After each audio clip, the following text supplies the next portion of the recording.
Dark psychology. ये शब्द सुनते ही दिमाग में एक अजीब सा डर और जिज्ञासा दोनों पैदा होती हैं। ऐसा लगता है जैसे कोई छुपी हुई दुनिया है जहां इंसान अपने दिमाग की ताकत का इस्तेमाल करके दूसरों को बिना पता चले कंट्रोल करता है। लेकिन क्या सच में ऐसा होता है? क्या कोई इंसान सिर्फ शब्दों और व्यवहार से किसी दूसरे इंसान की सोच बदल सकता है? जवाब है हाँ, और यही है डार्क साइकोलॉजी का असली खेल। हम सब अपनी रोजमर्रा की जिंदगी में कई बार ऐसे लोगों से मिलते हैं जो हमें धीरे धीरे प्रभावित करते हैं।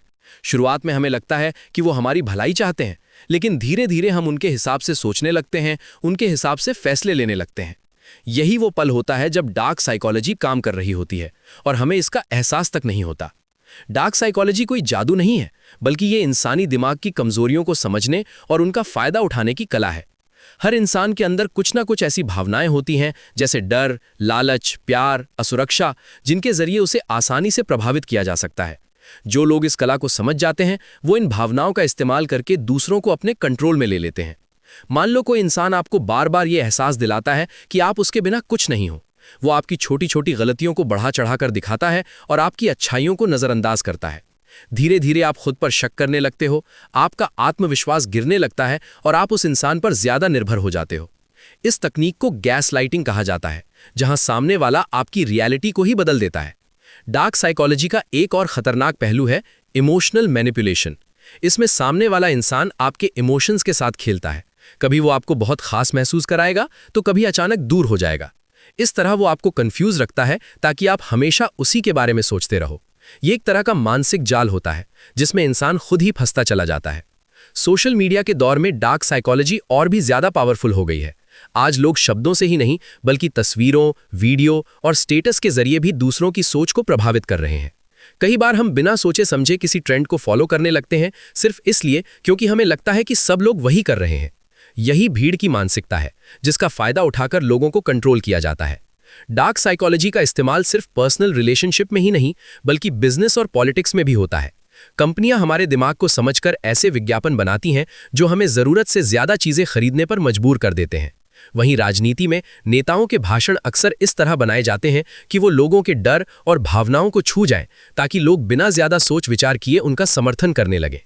लेकिन सबसे बड़ा सवाल यह है कि क्या डार्क साइकोलॉजी हमेशा गलत होती है? इसका जवाब थोड़ा जटिल है। खुद में ये एक टूल है, एक ऐसी तकनीक जिसका इस्तेमाल अच्छा या बुरा दोनों तरीके से किया जा सकता है। लेकिन जब इसका इस्तेमाल किसी को धोखा देने, कंट्रोल करने या नुकसान पहुंचाने के लिए किया जाता है, तब ये खतरनाक बन जाती है। असल खतरा तब शुरू होता है जब हमें पता ही नहीं होता कि हम किसी के कंट्रोल में हैं। हम सोचते हैं कि हम अपने फैसले खुद ले रहे हैं, लेकिन असल में हमारी सोच को कोई और दिशा दे रहा होता है।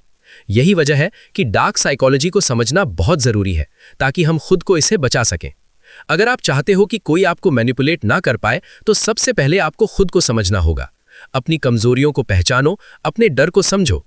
जब आपको पता होगा कि आपकी कमजोरी क्या है, तो कोई भी उसे आपके खिलाफ इस्तेमाल नहीं कर पाएगा।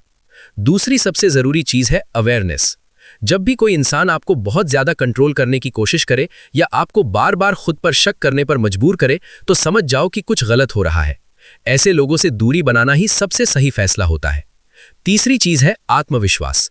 जब आप खुद पर भरोसा करते हो, तो कोई भी आपको आसानी से मैनिपुलेट नहीं कर सकता, क्योंकि तब आप दूसरों की बातों से ज्यादा अपनी सोच पर भरोसा करते हो। डार्क साइकोलॉजी की दुनिया जितनी रहस्यमयी है, उतनी ही खतरनाक भी है। यह हमें सिखाती है कि इंसानी दिमाग कितना शक्तिशाली है, और साथ ही ये भी दिखाती है कि इस शक्ति का गलत इस्तेमाल कितना नुकसान पहुंचा सकता है। इसलिए जरूरी है कि हम इसे सिर्फ समझें, इससे सीखें, लेकिन कभी इसका गलत इस्तेमाल न करें, क्योंकि आखिर में असली ताकत किसी को कंट्रोल करने में नहीं, बल्कि खुद पर कंट्रोल रखने में होती है। जब इंसान खुद के दिमाग और भावनाओं को समझ लेता है, तो दुनिया की कोई भी चाल उसे ज्यादा देर तक फंसा नहीं सकती। और यही इस कहानी का सबसे बड़ा सच है। डार्क साइकोलॉजी से डरने की नहीं, उसे समझने की जरूरत है, क्योंकि जब आप इसे समझ जाते हो, तब आप किसी के शिकार नहीं बनते, बल्कि अपनी जिंदगी के असली खिलाड़ी बन जाते हो।